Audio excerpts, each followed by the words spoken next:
Welcome to another installment of Comparative Reasoning. I am your host, Cedric Kennedy, and it's been a while since I've done that intro. I just wanted to do it for old time's sake. Okay, so I went out, yesterday morning, voted, Bernie. Not much on the, not much I could see on the tickets of when the first page. I'm like, what? But got it figured out, got my stroll on, did my thing. Now the aftermath, all this super Wednesday confuzzlement, I put it up there.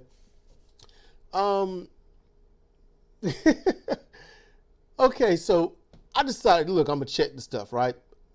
I'm gonna see if there are any, results or anything like that. And there was this electoral emporium, what some word, I don't know.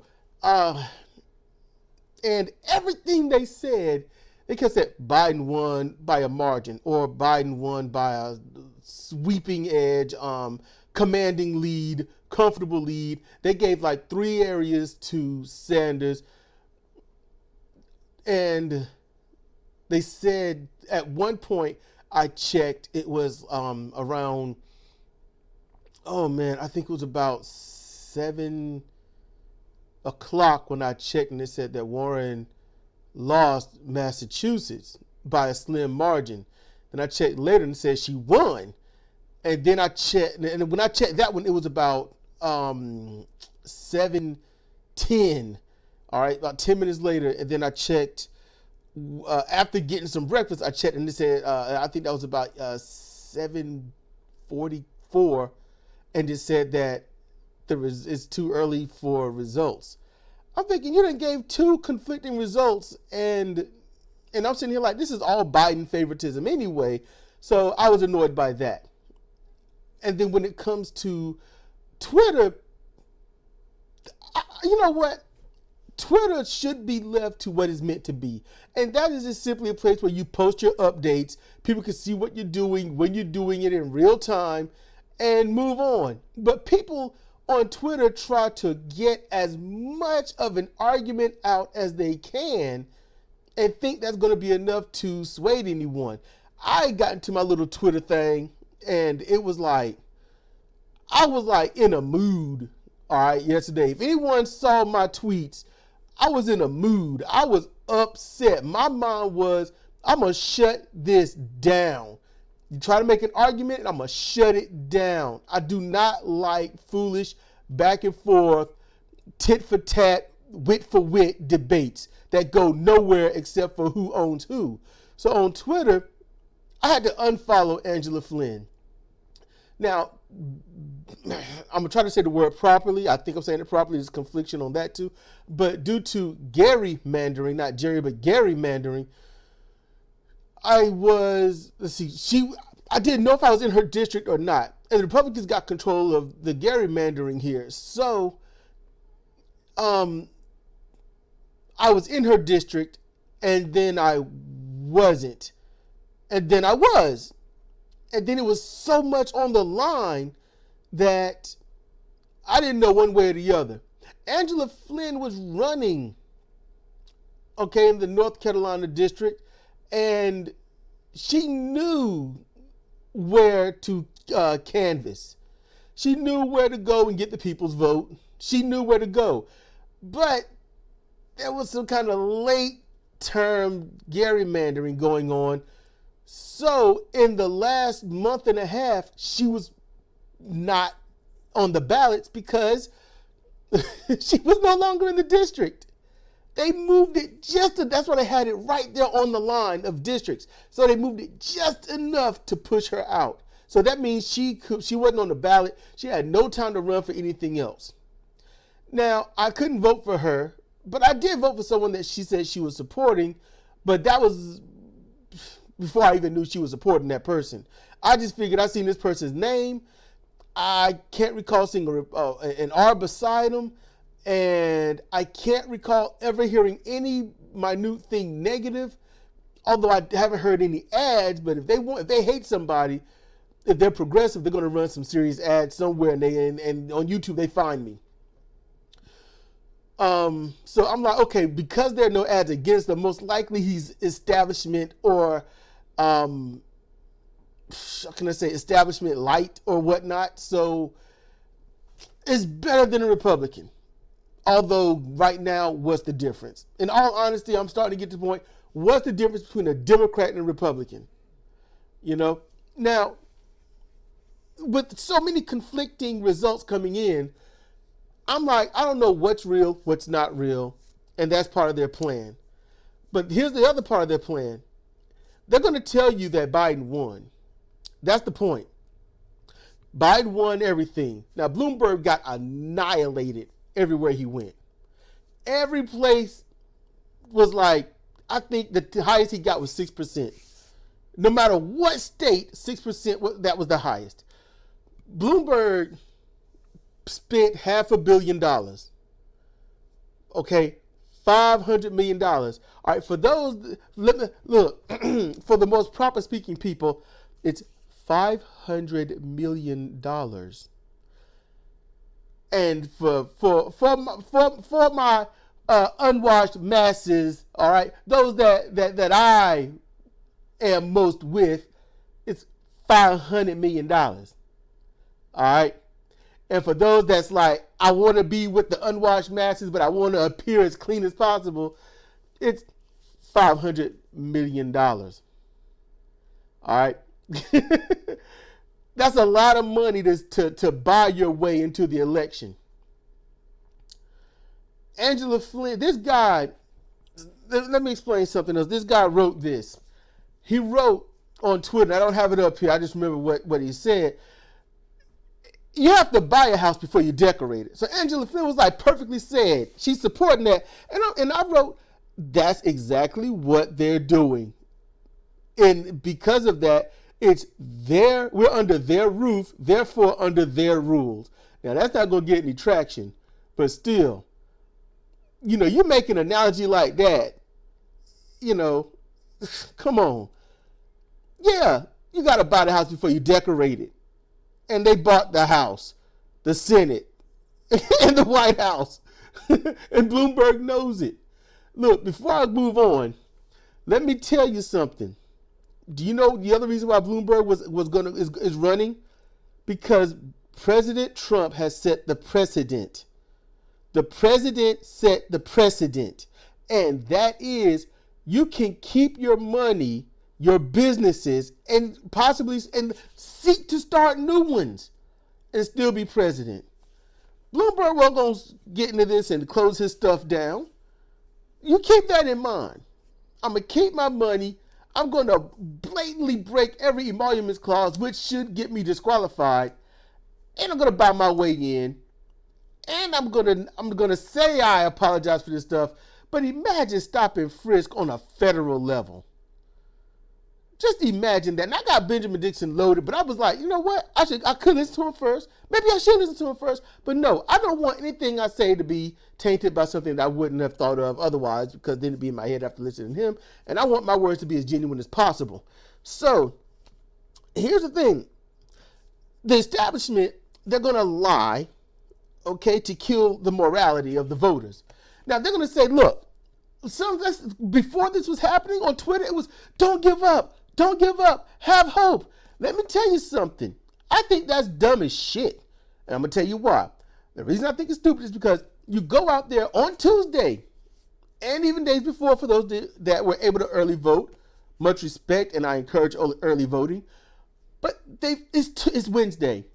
They have already voted. You can talk about don't give up hope for those who have voted, and it means nothing. It's not like I have hope, therefore my vote I've seen the light and my vote will change.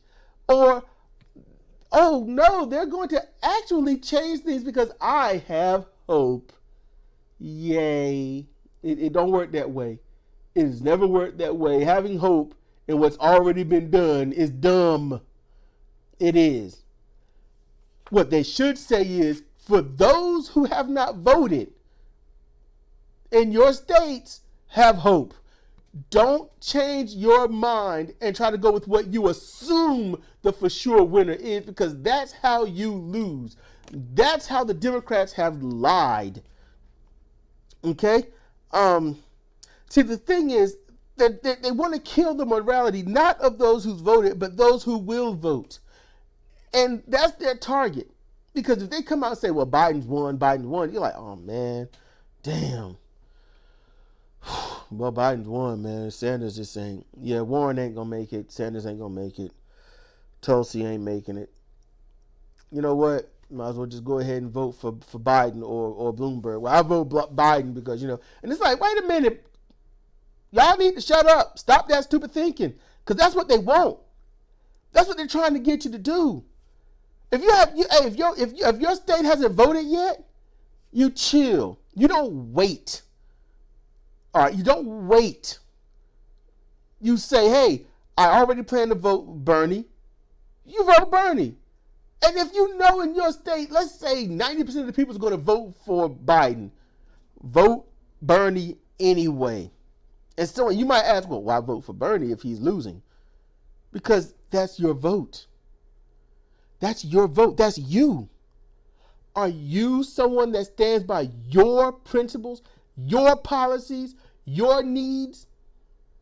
Or do you just go with the crowd, even though that crowd isn't on your side, isn't for you, doesn't care about you, don't like you? Because most people in the Bible Belt in the South, it's already known that Biden's going to clinch that because they're going to vote for him because he worked with a black man. And then the never Trumpers, and they don't want to, and they still, look, people here, they can hear the truth, but that's not what they go on. The people here in the Bible Belt, they go on their feelings, what they're emotionally attached to. And when you've got the older generation that don't like the millennials, they're going to go for Biden. Down here in the South, they don't like New Yorkers anyway that much. So they sure as hell ain't going to go for Bloomberg. The people in the South, they are literally in that mind your business and it don't matter. That's it. Mind your business and it don't matter. And it only matters if you mess with me or get in my area. That's it. Biden had the South locked. There's a lot of older people in the South and they will go out and vote. When we went up to vote, even though it was early morning, everyone out there old. Everyone out there was old. And there's no young people around. When we went in to vote, we were the youngest ones in there. Even the youngest ones voting. Of course it's going to go to Biden. He old. He worked with a black man. There you go. That's all they need to know. They don't care about nothing else. Biden hate millennials. They hate millennials. And they're the ones that help bring the millennials in. Without them, there wouldn't be, Generation X. And without X, there wouldn't be the millennial. They don't like their grandchildren is what they're saying. Oh yeah, we know we messed it up, but we want to make sure that y'all don't get shit because we didn't get shit. We didn't have it, so you can't have it. We got to believe in this stuff. You got to believe in it. You don't believe in it, then that shows you messed up, and we're going to prove it to you. And they go out and vote. Where the young will say, it's raining, it's a little cold, I'm not going out, it'll be okay. I hear on social media that Sanders is popular, so I don't have to do anything. So the young people will stay in, and that's why they'll say you're young and dumb, because they done got older and wiser and say, well, y'all sit there and do nothing. We're going to go out there and do something and ruin your shit. You don't think so? I heard that growing up. Growing up, I heard that. I've heard only a handful of times, though, while y'all stay home, we're going to go vote.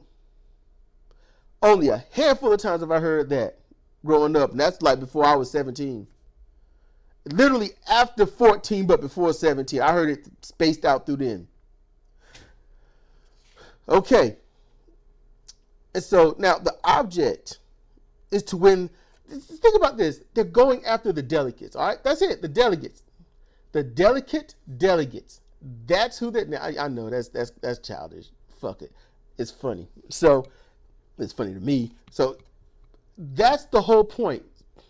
Everyone that's running for president, and on our ballot, there was a lot of people running for president. I'm like, who are these people? You know, Tulsi Gabbard on mine. Everyone had all this thick writing. Tulsi was faded on mine.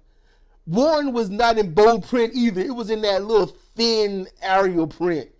Everyone else was in Arial bold or fonts. That's what they were. It was crazy. So they wanted, now just think about this. The idea of Bernie or any other candidate is to get the favor of these corrupt ass delegates. And to get the delegates, generally what you got to do, you got to win the popular vote. Not by a slim margin. You got to win it overwhelmingly. You have to do it at the level where the delegate and superdelegates have to say, we don't have a choice. Because if you do it by 2 or 3 or 4 or 5 million people, honestly, the highest is 6 million people that's been screwed over. But if you win the popular by 6 million, it don't go to delegates, it go to super delegates, and they can say, well, ours count for a lot, so we're not going to go with them. We're going to go with the opposite. They have done that on multiple occasions, and they will do that especially now. Because the grand fight is this. Do you get the ability to be seen at a hospital and get treated properly and well without them breaking your bank to fix what's broken on you? Or do you have access to get good help or help that's good enough? I don't want access. I want it. Okay? Oh, sure. I've got I got plenty of access to buy a $500 million home. I ain't gonna be able to afford it. I would love to have. I got access to even build my home from scratch, but I ain't got the money to do it.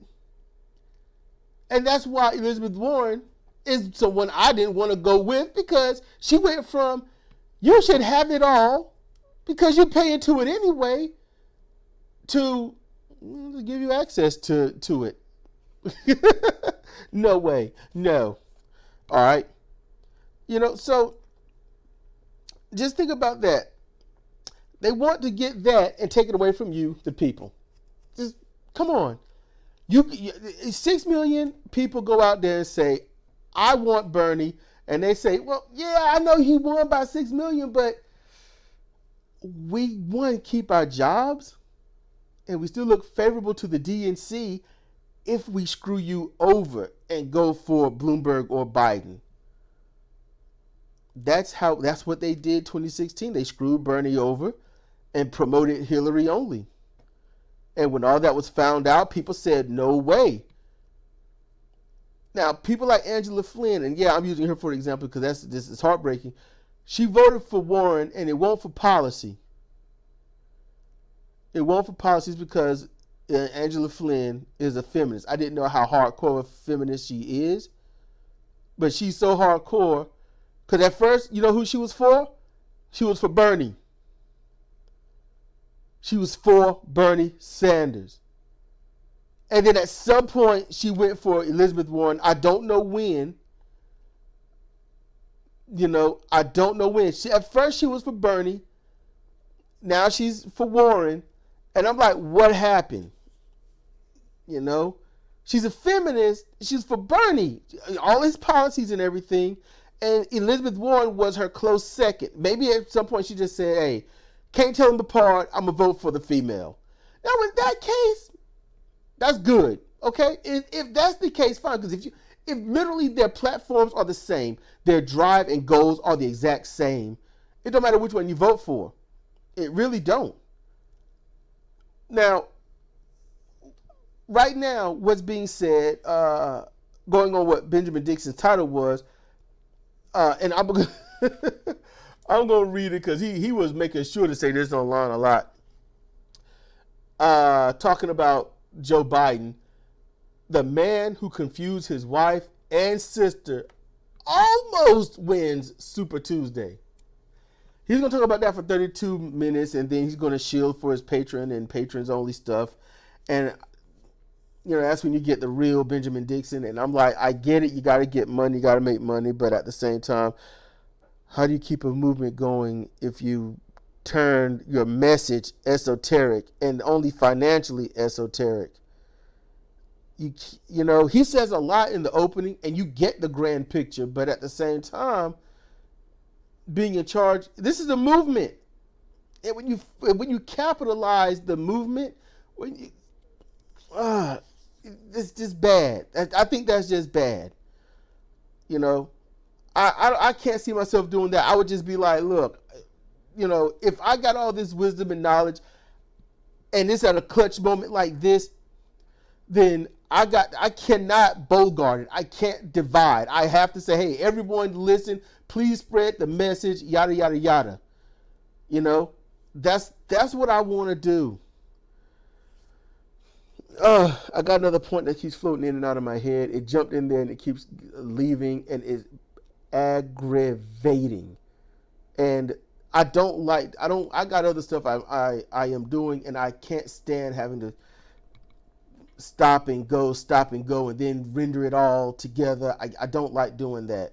So, and I jot down my little notes here and there, but this one jumped in my head at the last second, and I cannot remember what it is. So, damn it, that's annoying. But in any case, the whole point is make sure that anyone that's in the state that has not voted, that planned to vote, that was going to vote Bernie, or even Warren. All right, Warren is better than Biden, by leagues, but she can't beat Trump, and that's what everyone is focused on. You gotta let that go. It ain't about beating Trump, because any Democrat is going to beat Trump. All right. In general, it's going to happen because there's so much that's going to say, hey, I would rather you than him. And 2/3 of the state of the United States would rather have anybody but Trump. 2/3. It came back to that 2/3. Super Tuesday was roughly just under 1/3 of the entire United States. Just under 1/3. And there were a few more states that was beforehand.